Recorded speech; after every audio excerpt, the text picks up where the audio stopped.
Good afternoon, everybody. I'm Dr. Steve Gould. We are coming to you from Coleman Regional Medical Center. Today, I have the privilege of talking to you about one of the more common complaints that people have as far as an orthopedic complaint. I'm an orthopedic surgeon, and we see patients from newborn all the way up to grandma and grandpa. And especially in patients after college and really getting into middle age and onward, knee pain becomes a really major focus for treatment and what we do every day here. Before we get started, I do want to thank everyone here at Coleman Regional Medical Center for welcoming me. I came here and started about 6 weeks ago. It's been a wonderful time. My family and I really enjoy the town, the area, and the people at the hospital here really are fantastic. Also, just a message to everyone watching from home. I know this has been a very difficult time for people all over with the COVID-19 crisis, and hopefully everyone out there is staying safe and healthy. So Coleman Regional, like I mentioned, is where we are right now. I am a practicing orthopedic surgeon. I've been in practice for about 5 years. And just to give you a little background on where I'm from, originally I'm a northerner. So I grew up, born and raised in New York, right outside of New York City. There's a couple pictures here, my brother and I on top of one of the twin towers of the World Trade Center, actually less than a month, unfortunately before September 11th, 2001. I was a lacrosse player growing up. Lacrosse is one of our more popular sports, especially up in the Northeast. That's just a picture from college there. I'm one of the guys there on the bottom left. So I grew up with 2 brothers, an identical twin and a younger brother. I'm all the way on the left there, if you couldn't tell. My other brother, Mike, is in the middle. He is a interventional radiologist up in Nashville. My brother Doug is a lawyer out in San Francisco. My wife Sarah and I met and married about 6 years ago.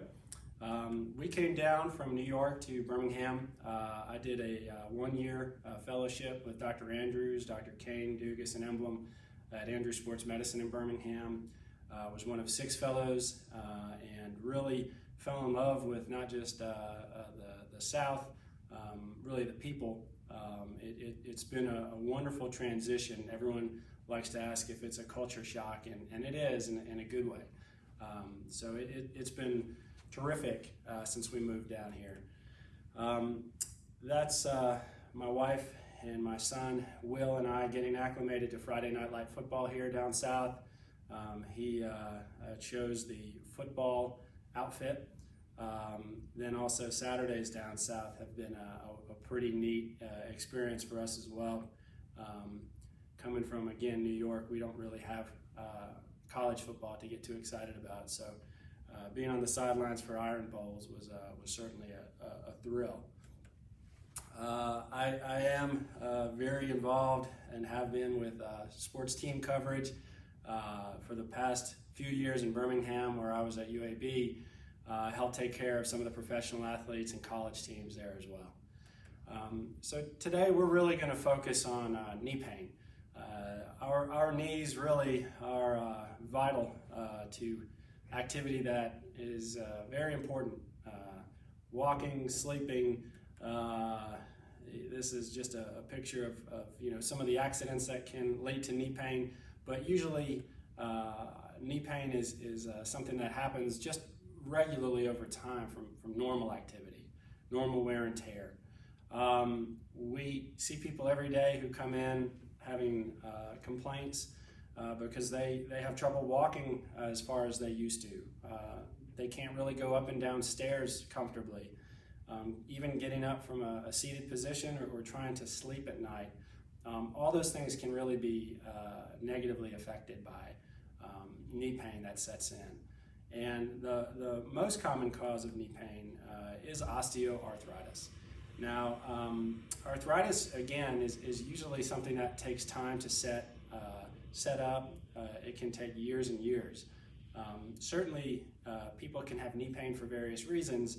You can have knee pain from an injury, and injuries usually in younger, healthier knees will cause some local injury to either the cartilage, the cushion, the meniscus, or the stabilizers, the ligaments around the knee.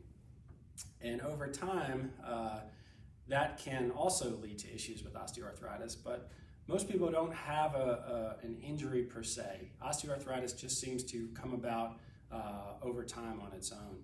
This is just giving us a brief look with the two pictures of a normal looking knee and then a knee with arthritis.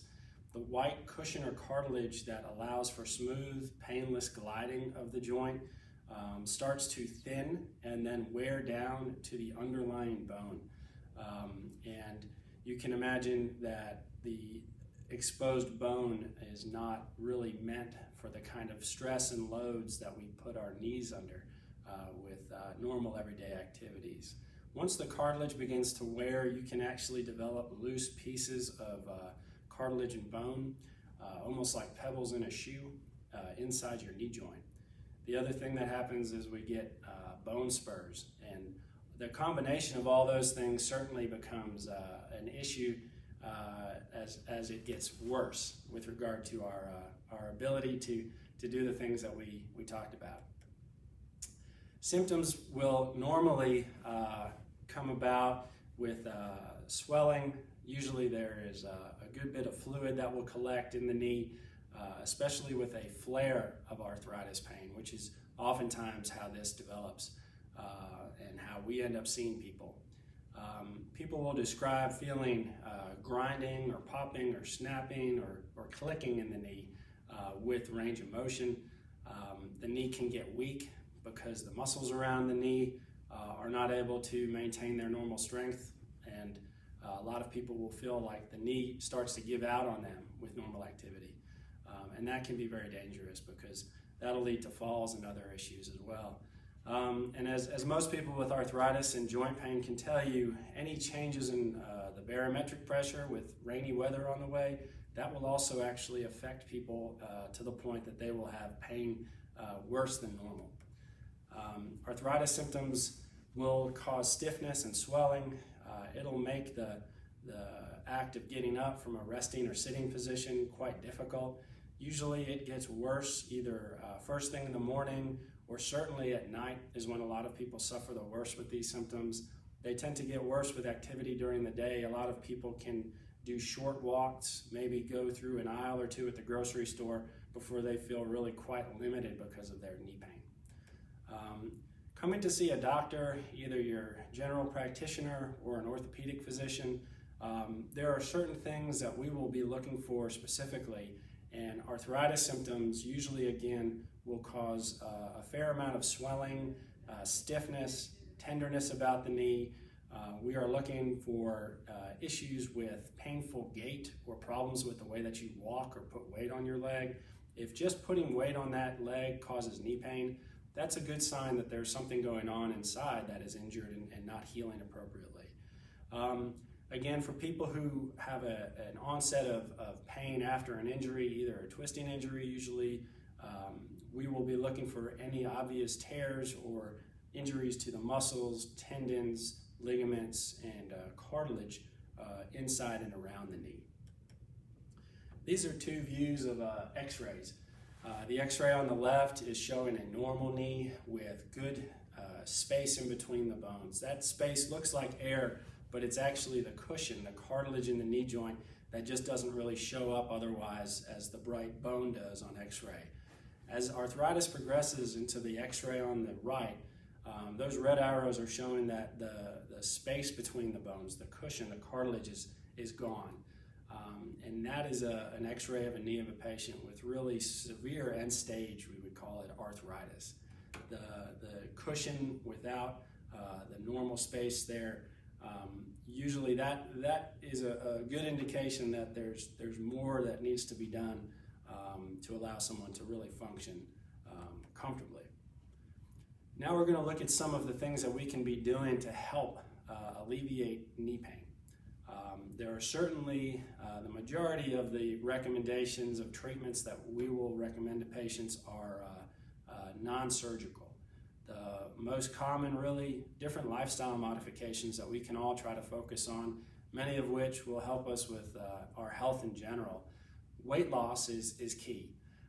We do know that for every increase in weight of a few pounds, there's a significant increase in the stress that our knees feel.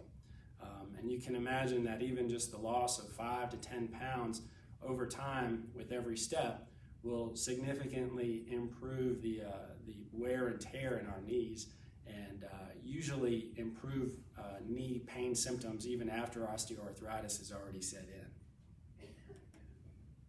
Physical therapy or just general exercise is key. We are in a part of the country with excellent physical therapy. The physical therapy component of treating knee pain or really joint pain in general focuses on improving strength, motion, and flexibility around our painful joints. If you have more strength around a joint and more flexibility, you are taking stress again off the knee joint. Not only will it help with knee pain and swelling, but it also will make it easier to do most of the activities that we're trying to get people back to in general. Physical therapy is usually something that we will refer after we see a patient for an average of about 6 weeks or so. And very oftentimes it's an excellent way to transition someone back into a more active lifestyle where they can begin doing their own exercise after they finish physical therapy, and making that an important part of their life and lifestyle. There's different kinds of braces, shoe inserts, orthotics, different walking assistive devices like a cane. These are different things that help us again to support the knee.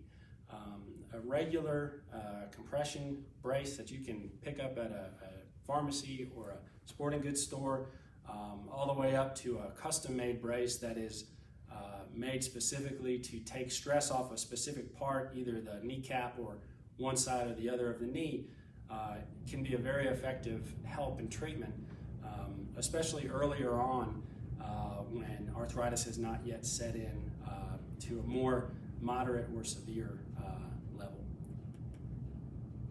Other things that people will very commonly find to be helpful, using ice or heat, pain relieving ointments or creams, wearing again some elastic bandages, that helps with pain relief pretty tremendously, especially with the associated flares.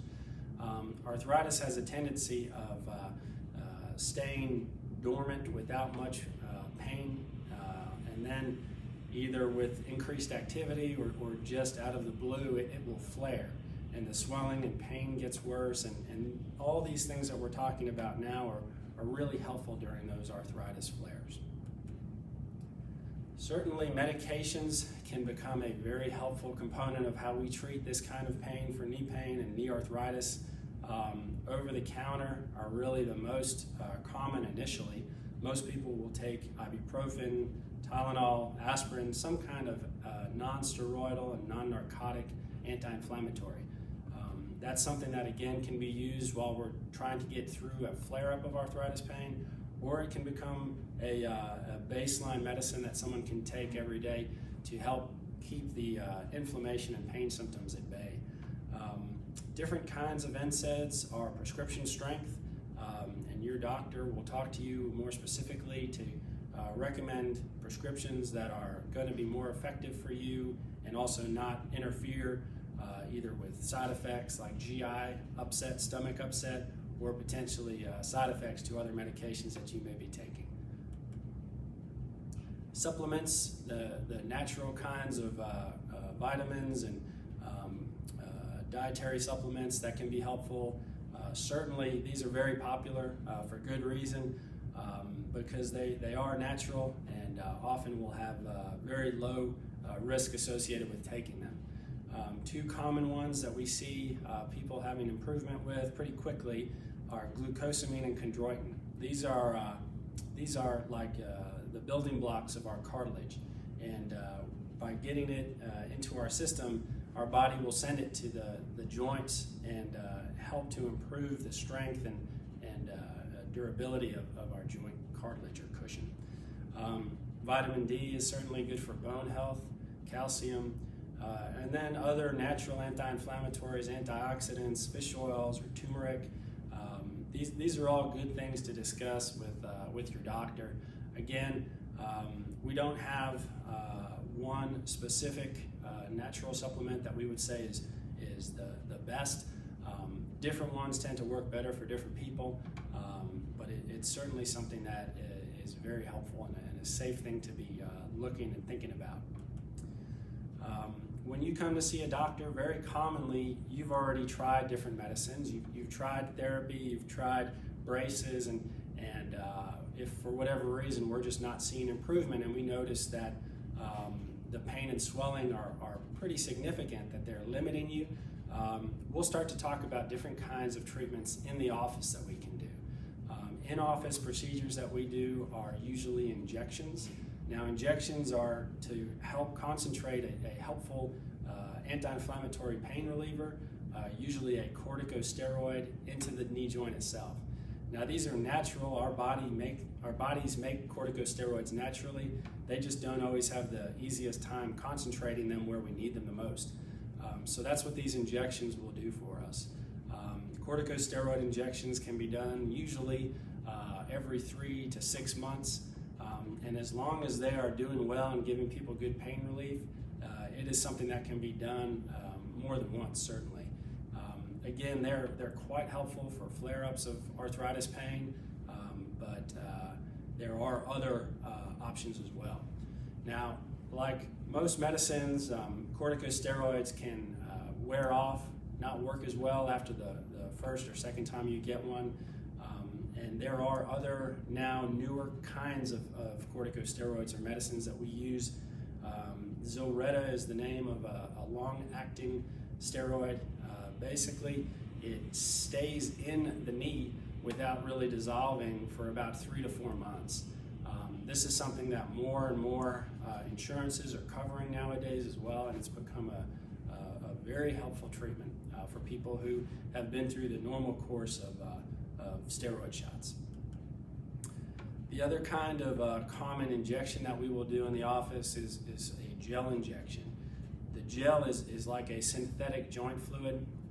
It is a buffer to the lost cartilage in the knee. It helps to nourish the healthy cartilage that we still have in the knee. It basically is like a vitamin shot that helps keep the sponginess and the cartilage that's in the knee joint healthy. And very similarly to the long-acting steroid, that tends to help for several months at a time.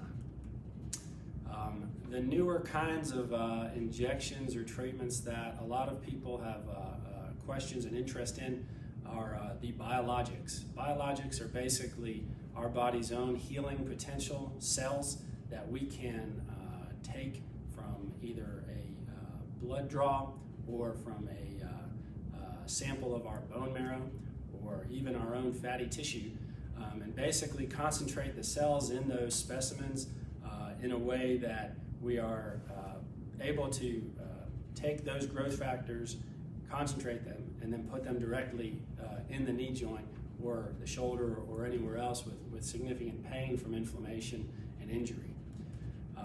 Platelet-rich plasma and stem cells are the two most common biologic injections we'll do. Platelet-rich plasma is basically taken from a blood draw, like if you were getting blood drawn at the doctor. It's not a lot, but we can spin it and basically separate the growth factors and take those out and then put them right back into the knee joint. What that does is basically act like a signal to the rest of the body that this is an area that is injured and that needs attention from our body's own healing cells.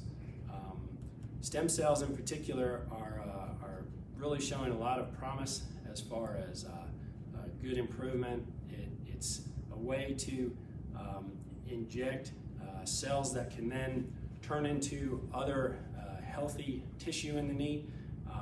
It's still unclear if it's growing new cartilage, but what we do know is that it's a very strong pain reliever and a very strong anti-inflammatory, and more and more evidence is coming out showing that these kinds of treatments are better than even the normal steroid shots that we have available nowadays.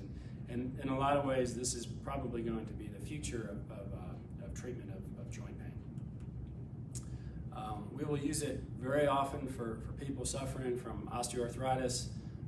Here we have a patient, a very active former college football player and UFC fighter who is getting these for treatment of osteoarthritis in his knee, as well as other areas for tendon and ligament injury. Now, we always will discuss non-surgical treatment first because the majority of patients, the majority of people can improve well without surgery. When we see that those other treatments just are not getting significant improvement in quality of life and symptoms, then knee surgery becomes a very helpful option. Surgery will usually start with a discussion of minimally invasive arthroscopic surgery. The arthroscope is a camera that goes into the knee joint. We can look around, find out where the injury is, and then treat it appropriately. Usually this is if there is really a small amount or maybe no arthritis. Usually you'll have tears either in the cartilage, the meniscus, which is the extra cushion in the joint, or potentially to help repair or rebuild one of the ligaments that can be torn in your knee. This is a look with the arthroscope inside a normal looking knee. The white is basically healthy cartilage. That's the underside of the kneecap on the top left. The groove of the thigh bone that it glides in is underneath it there. And then on the right side, we see in sort of the top middle, sandwiched in between the cartilage, is the shock absorber of the knee, the meniscus. By contrast, arthritis looks like this. The white we can still see, but there's much less of it. The pink or the almost tan color, that is exposed bone, unfortunately. That is the bony part of the top of the shin bone and the end of the thigh bone right in the joint. And you can imagine the sensitivity and pain of the bone in that area is really significant. Arthroscopic surgery by itself with someone with really significant arthritis, like in this case, usually needs something else with it to really make it beneficial for the patient. One of those procedures is something we call subchronoplasty. It is a way to basically focus on the area of the bone that's under more stress now that the cartilage or the cushion is gone. Without the normal thickness of the healthy cushion and cartilage, the bone is under a tremendous amount of stress. And almost like getting hit, it bruises. But instead of just getting hit once and healing, it's getting hit repeatedly. So those bone bruises, they don't heal on their own. We'll usually localize them, find them on an MRI. And if we see, like in that red circle, that there's a bright bruised area of bone, we can target that during a knee arthroscopy. The way we do it is basically with a small needle that will go into the bone, and we can inject a synthetic bone material or a kind of a bone cement that basically helps to keep the weak bone strong and healthy and able to allow those bone bruises to heal. Arthroscopic surgery, subchronoplasty surgery, those are certainly first-line treatments that we would try before going towards the major treatment for really advanced arthritis pain, which would be a knee replacement. Knee replacements have been done for a long time. They are really excellent surgery, a very, very helpful treatment for people with end-stage arthritis, and certainly something that we are trying to put off for as long as possible. When we do finally come to the time to start talking about knee replacement, usually it's because we've tried all the other things that we've talked about so far. We've lost weight, we've used a brace, we've taken medicine, we've tried injections, we may have even had arthroscopic surgery, and the knee is still painful and stiff. A lot of people will find that there's either a bending of the knee so that you're now much more bow-legged or knock-kneed.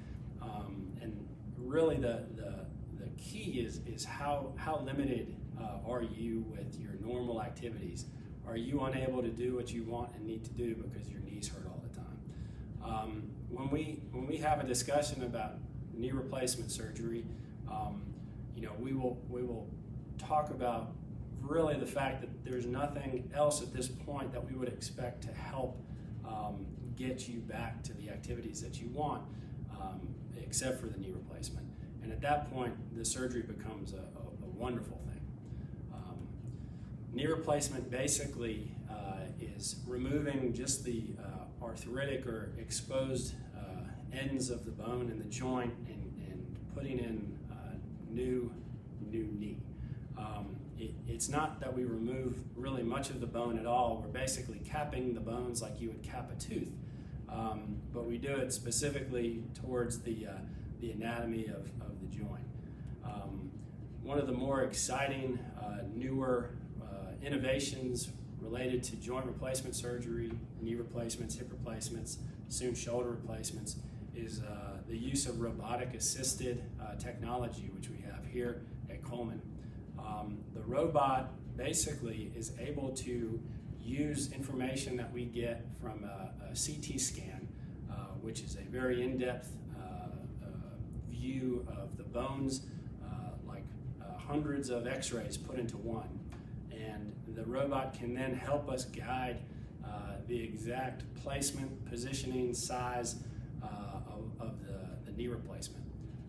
It's become a way that we can help speed up recovery, improve the percentage of patients who go on to have really wonderful, significant improvement after they've had their knee replacements.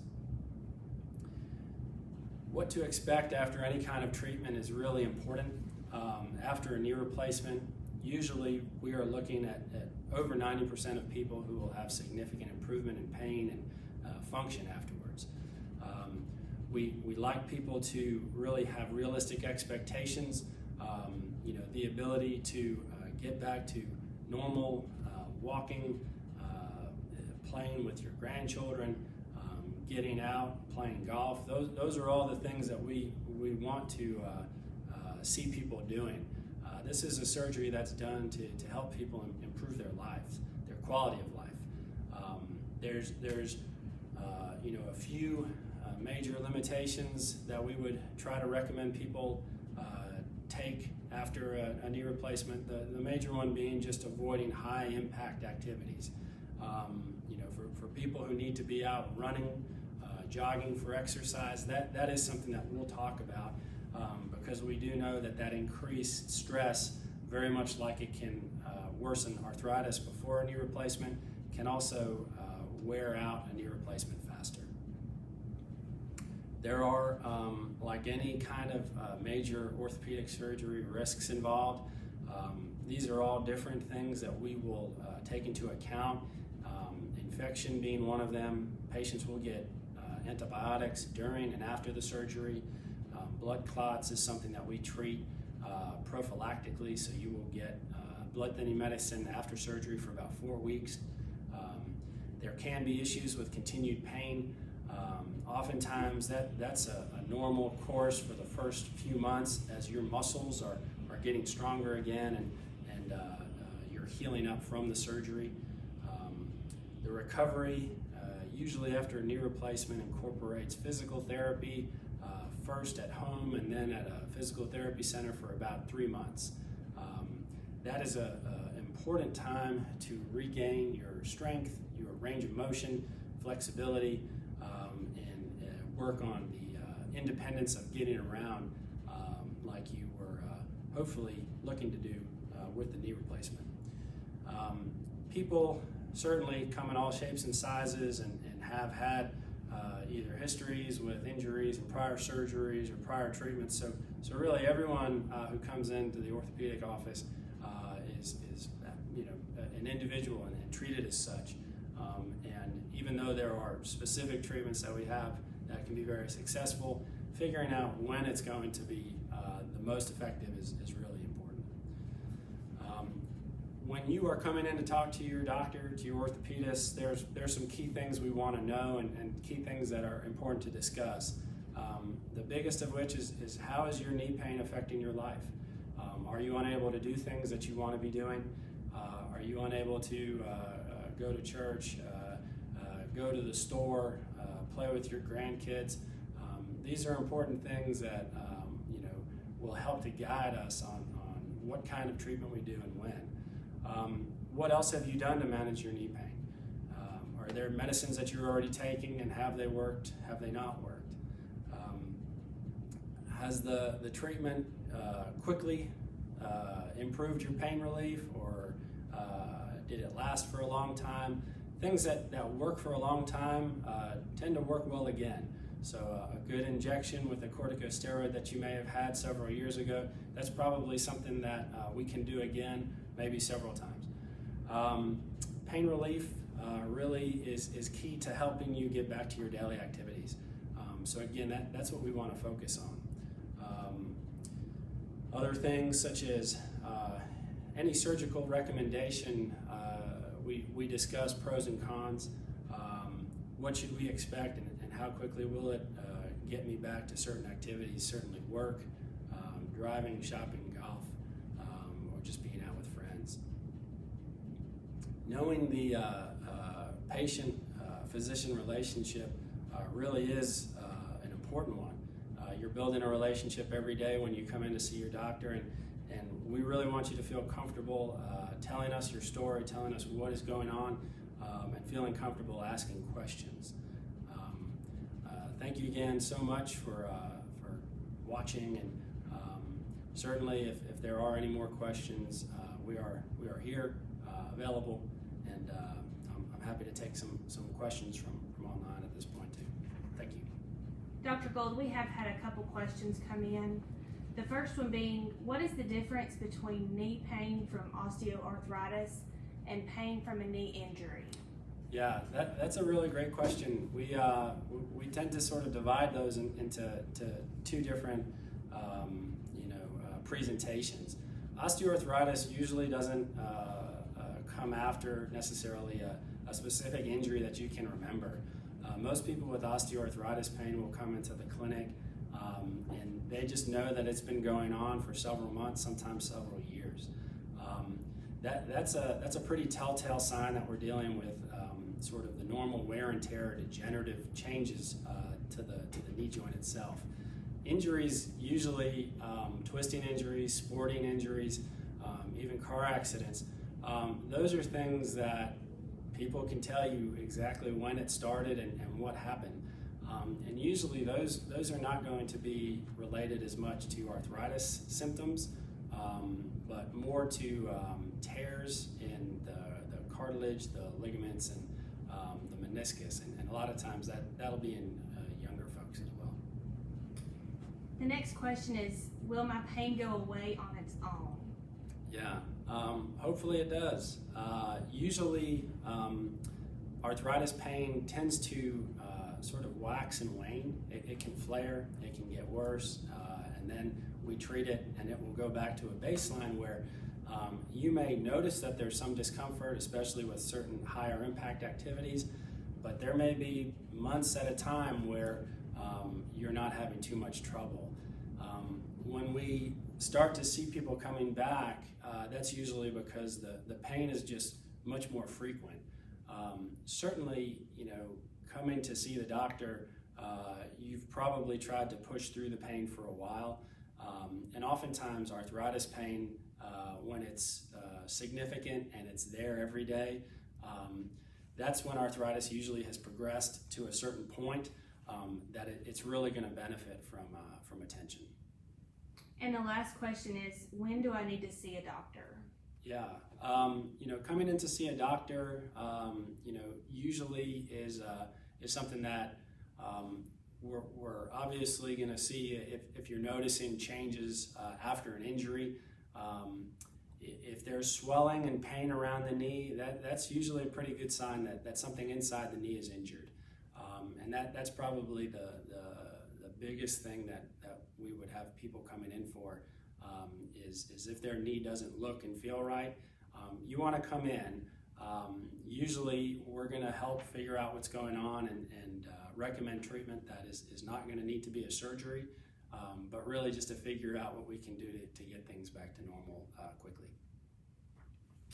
Thank you all for tuning in today. If you would like more information or to schedule an appointment, please visit ColemanRegionalMedicalGroup.com.